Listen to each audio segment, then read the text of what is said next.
Hello, welcome back to another video. I am in my little greenhouse today, and it's still really cold outside, even though it's the end of April. So I'm kind of bundled up in here with my tomatoes and my cucumbers. Yeah, so some of them are looking good, some of them are looking not so good. Uh, it's weird. I've been having very mixed success with with everything really this year. It's been kind of a weird year for gardening so far. So, we'll see how it goes. Like, these ones are doing amazing. They're just like exploding. And then some of them are just kind of like looking really, like the leaves are just turning yellow and they're looking like they're about to die. And it's weird. Same soil, same lighting, same everything, really. So, I don't know. Gardening is a mystery many times.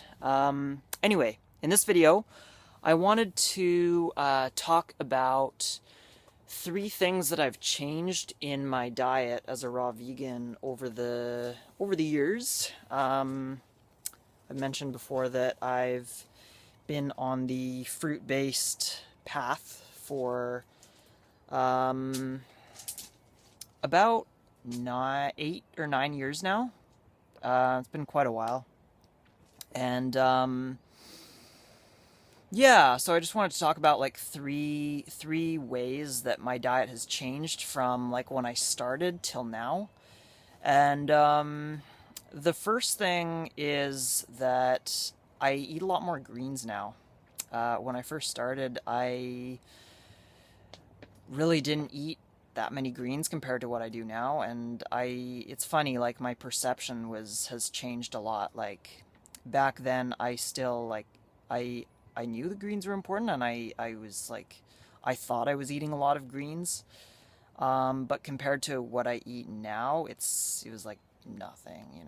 So that's definitely one big thing. And one thing that I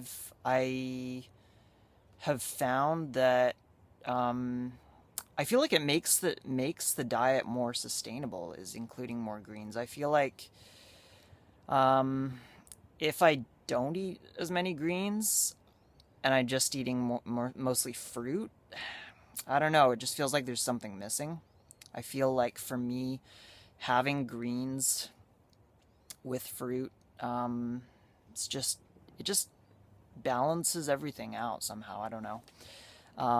So yeah, just to give you an idea, like I guess back when I first started, I was probably I was eating greens only in salad form. Like I would only eat greens once a day in my evening meal, and it's probably like, I don't know, maybe like 150, 200 grams of lettuce or whatever salad per day, compared to what I eat now, which is more like 600 grams, like a pound and a half or so of greens every day. And I put greens in my smoothies now, which is something I never used to do.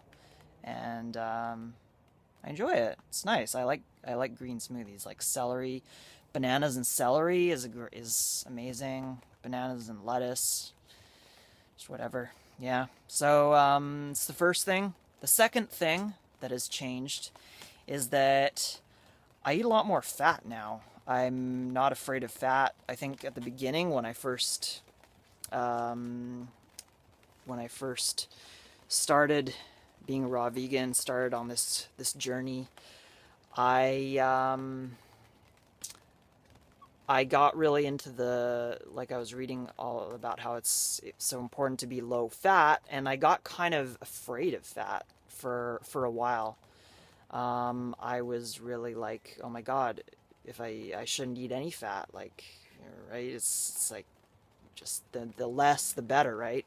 And I think in this case it's not the case. I think a certain amount of fat in the diet is very important, especially if you're coming from a place of being underweight or wanting to build muscle.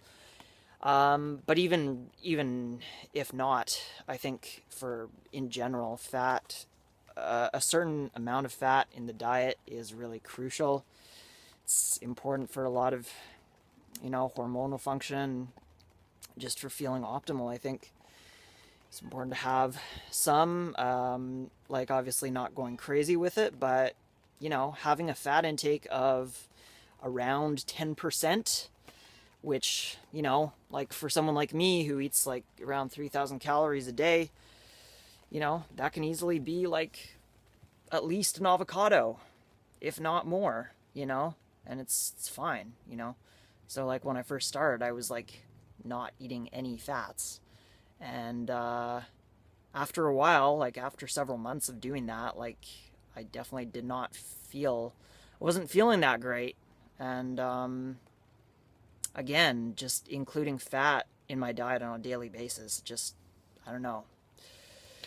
I don't know the exact science of it, but it definitely makes me, I don't know, just balances everything out somehow. Anyway, so the third thing that has changed since I started being raw vegan is that it's kind of a funny one, I don't use a Vitamix anymore. And I've been doing that for a few years now. The reason for that is that when you make smoothies in a Vitamix, I don't know if you've noticed, but if you blend a bunch of bananas in a Vitamix, they turn brown very quickly. And that's because with the Vitamix, it's such a high-speed blender that it creates like a vortex type of thing. Like if you look into the blender while you're blending it, it's like a tornado type thing. And it's just like, I don't feel like that's really, that can be really good for the food. In fact, it's not good for the food that you're blending. It makes it oxidize very quickly, and that's what if you notice, if you make a banana smoothie in a Vitamix, it turns brown very quickly. That's because the oxidization from the vortex thing that happens when you blend in a Vitamix. The taste after just 10 or 15 minutes after blending it, it's just, I don't know, tastes kind of funny. A few years ago, actually, I discovered that using a hand blender or a stick blender is, it doesn't have that same effect. It's more of a gentle blending effect, and it doesn't have nearly as much impact on the taste or the nutritional value of the smoothie or whatever you're blending. So ever since then, I've been a stick blender convert, and I just enjoy my smoothies a lot more using a stick blender. And if you've never tried it, I would definitely recommend it. So those are 3 ways that I have changed my diet since I started being a raw vegan, since I discovered the fruit-based path. And there's probably more ways. Those are just 3 things that I thought about. If you have any questions or thoughts, please don't hesitate to let me know. And thanks for watching, and I'll see you again soon. Ciao.